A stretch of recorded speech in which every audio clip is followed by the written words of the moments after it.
Hi guys. I wanted to go through and give a little demonstration on how Fmod exactly works with Unity. I posted a build in a Dropbox link. Please download that if you want to give this a try. What you'll see in the folder is an AngryBots folder, AngryBots Full Audio 2. You'll also see Fmod Studio 10.509 unity.package. You'll see an Fmod Studio installer 10.509 Mac installer. And then there's some Unity documentation. One of the things that I have a little bit of trouble with, and I'm sure you'll find the same, is that if you download the latest version of Fmod and you download the latest Unity package from the Fmod website, Unity is going to give you an error message saying that you need to have the Pro version of Unity licensed. So I've found that going back to an older version that I had archived, which is 1.509, that'll actually work. There's an error message at the bottom that states that you're using the wrong version, but it still works. So unfortunately, if you do want to try this out with the free version of Unity, you may have to juggle around some of the install packages a bit. But I just wanted to give an insight into how the two work together, since I've had some questions about it after lesson 6. So basically, you saw the other video on the class forum, and it shows how to do the integration with the Fmod Studio and Unity package. Now what I'm going to do is just show you how they open up and work together. So now we're going to open up our Unity assets, and we're going to see there's an angrybots.unity file, and you'll find all of this in the folder that I've uploaded to the Dropbox. I'm going to open this with Unity 4. Again, if you do download the older version of Fmod, just be sure to put it in an older folder with a name that's different from the latest version of Fmod, because you may have also downloaded the latest version. So you're going to see what I'm going to do here.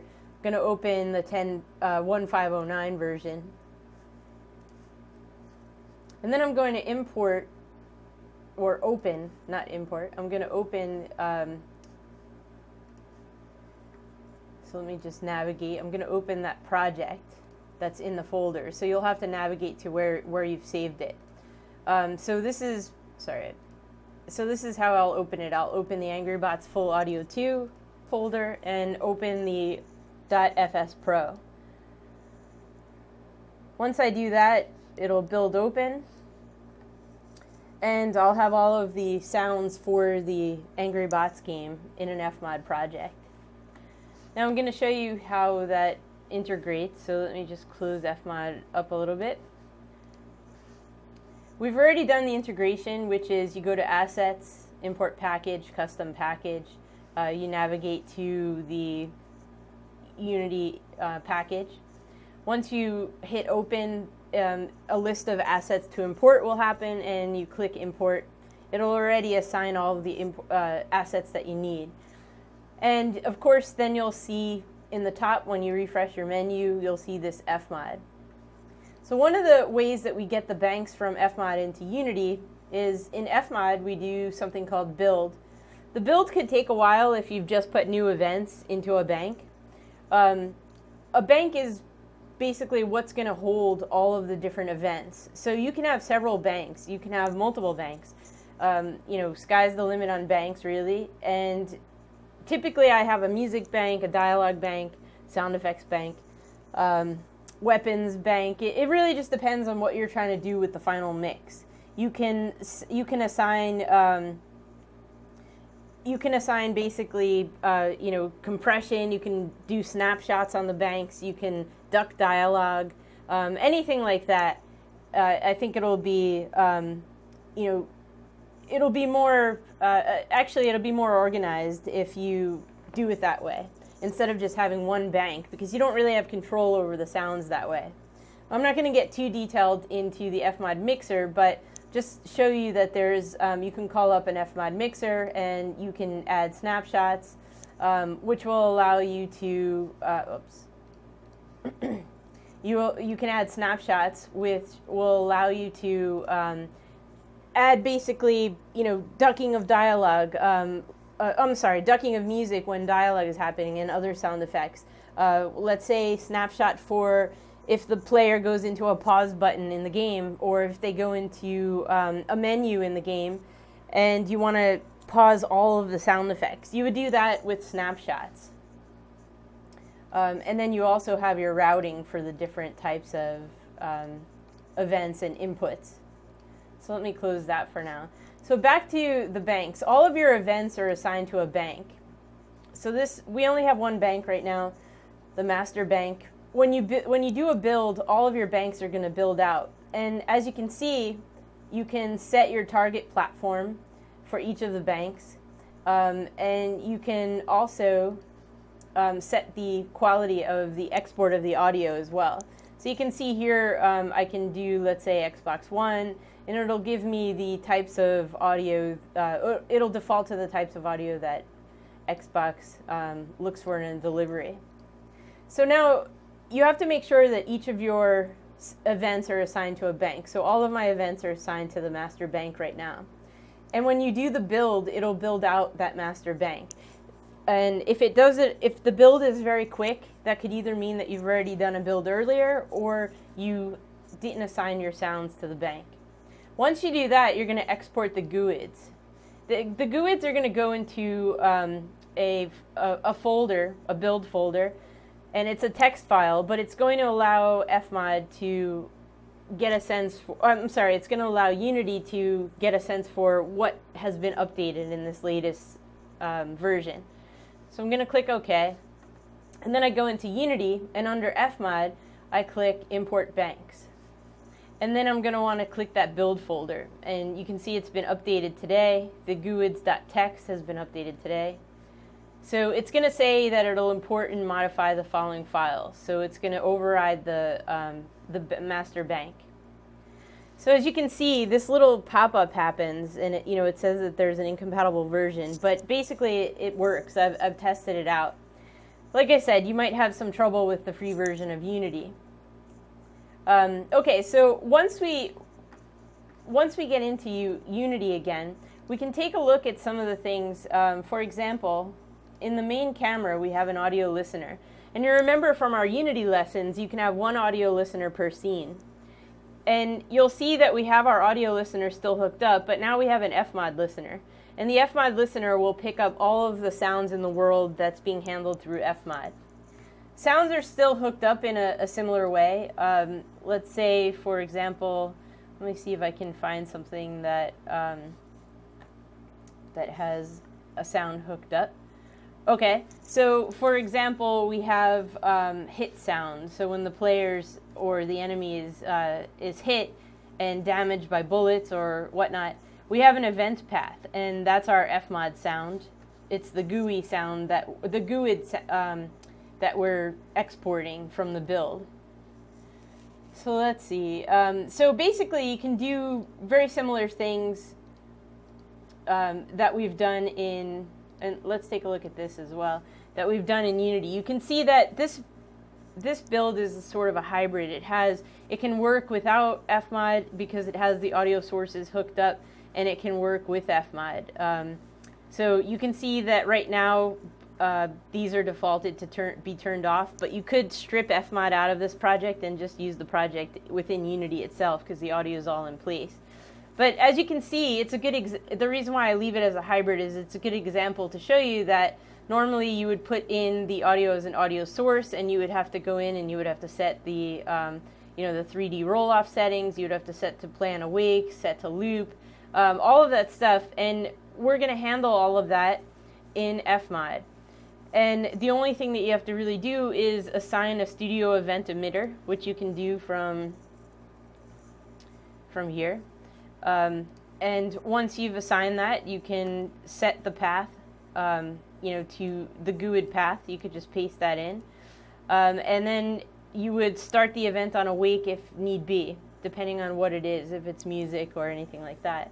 So let me just show you quickly how this works. So let's say player shoot. We've got a rapid fire loop. We set it up as a loop in here so that anytime the player is pressing the trigger, it's just looping. Some of the things that we can do, we could vary the volume of the loop every now and then.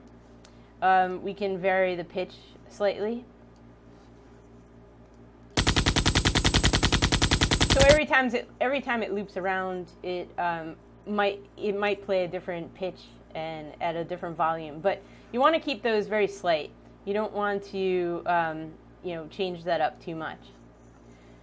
Some of the other things we can do is you can sync through tempo. So as you see in our logic track, if you click on this black track here, as we added a loop marker, a loop region for our layers in lesson 6. But basically here we have a loop region that we're going to use for this player shooting.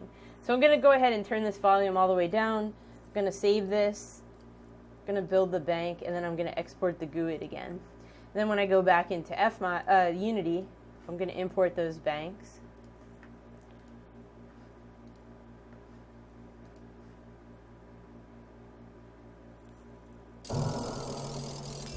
And you can no longer hear the rapid fire, but the audio is gone. So that just shows you how making changes in Fmod will allow you to hear those changes in Unity. So I'll put that back. One thing that you can do, if the programmer has set this up correctly and networked it, you can connect to the game and you can do like localhost. But there needs to be some scripting in Unity in order to allow they need to update it so that the live update is enabled. And when that live update is enabled, that'll allow you to make, when you do connect to game, that'll allow you to make real-time changes that you can hear without having to import and export every time. So that works really well, but that's something a programmer would set up within Unity to make that happen. Okay, so basically now if I go back, let's take a look at some of these, the bullet hit. So this is when the shots are being fired rapidly and then there's a bullet hit that happens. We have a multi-sound event. You can hook up a single sound where you can just drop a wave file in there. There's multi-sounds. There's scatterer sounds, where scatterer sounds kind of nice because it'll allow you to set it up so that you can have intervals between the sounds happening. You can do minimum and maximum distance where you hear that. So there's a lot of things that you can do with a scatterer sound. And again, this is just touching the very base of this. There's a lot of different videos that you can watch online, a lot of different tutorials that really cover each and every type of implementation with Fmod. So for the bullet hit, we have a multi-sound, and that allows us to put several sounds. You can see here we've got about 7 or 8 sounds, actually 7 sounds. We have 7 sounds in a playlist. And what we have is there's bullet hit on metal, and then there's a ricochet.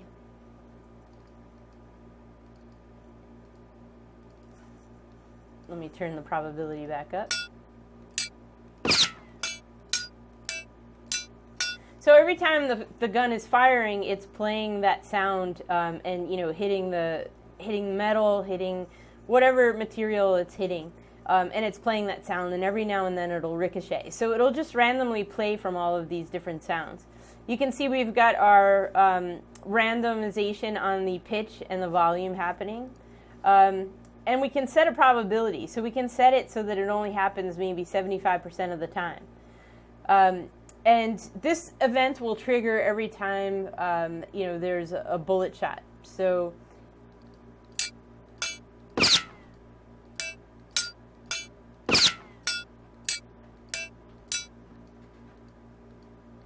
you can hear that there's a few of the missed ones in there, and that accounts for the probability here.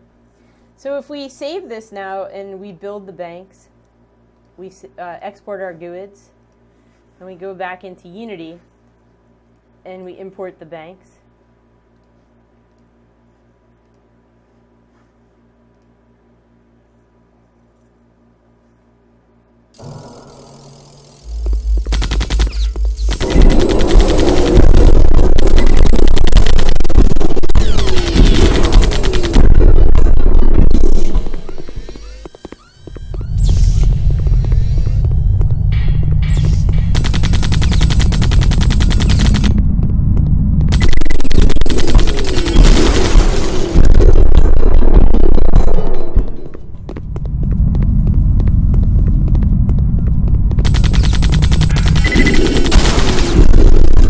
how that works. My gameplay there is a little loose because I'm more of a console player, so I like playing with a controller rather than a mouse and keyboard.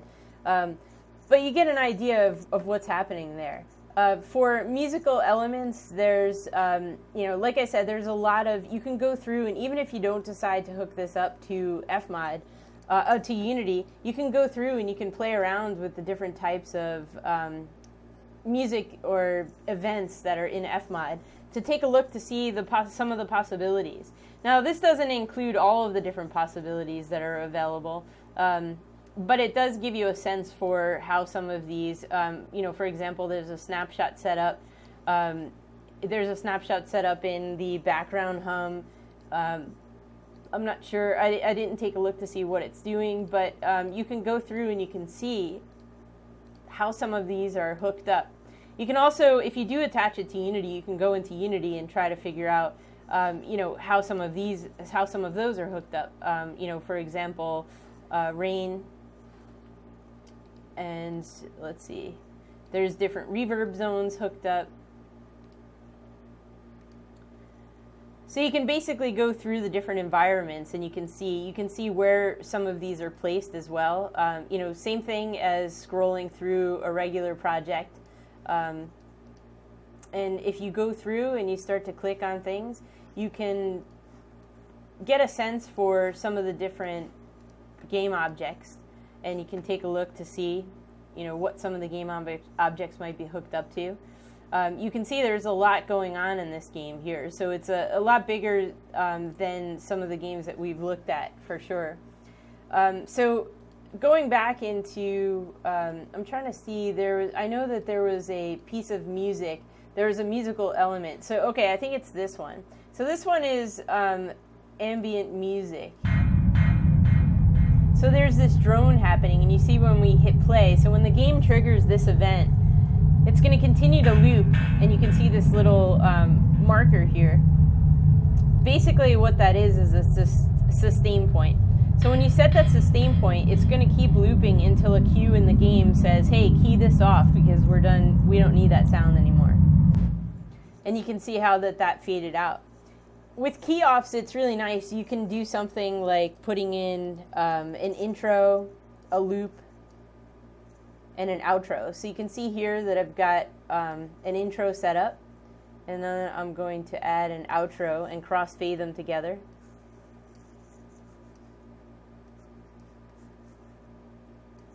So if these were three different sounds, it would start with the intro and then go into the loop, and then once I key off, it would go into my outro sound and then fade out. So that's always nice to do. And then it looks like there's an ambient piece inside, outside. There's the combat music. The combat music, actually, if you take a look at it, it sounds like, and yeah, it is, it sounds like the bullet hits that hit on metal. So they've done something interesting there with, trying to create that. And so you can take a look. There's some music that's synced by tempo. Trying to see if there's anything else that's interesting in here. Some of the music is set up so that you basically have the ability to change the music based on, if the game state is saying that the player is about to be, under combat or under fire. This is the one right here. So let's have a look at this. So this is using a sustain point, but it's also changing the audio based on the location. So is the player inside or outside? And you can see those, the volume curves changing as, so the player's inside, going from inside to outside. So that's how we would crossfade between going inside and outside. And regardless of where you are in the location, once you're engaged in combat, that location is going to fade out, and you're going to have the combat music playing. And then when you're done with combat, the game state's going to say, turn off combat and go back to playing location. So those are some fun things that you can do playing around with this. and hopefully it'll provide a little bit more insight as to how some of the sounds go from Fmod into Unity. It's very similar to what we're doing with putting the sounds into Unity in the first place in our lessons. It's just a plugin that we're using. It's a piece of middleware that comes in between Unity and the audio designer. And it makes things a little bit more simple because you can really set up a lot of different interesting transitions and fades and loop points and things like that. And you don't need as much help from a programmer as if you were to import into Unity itself. So I hope you enjoyed this video, and I hope this answers some of your questions. Thanks.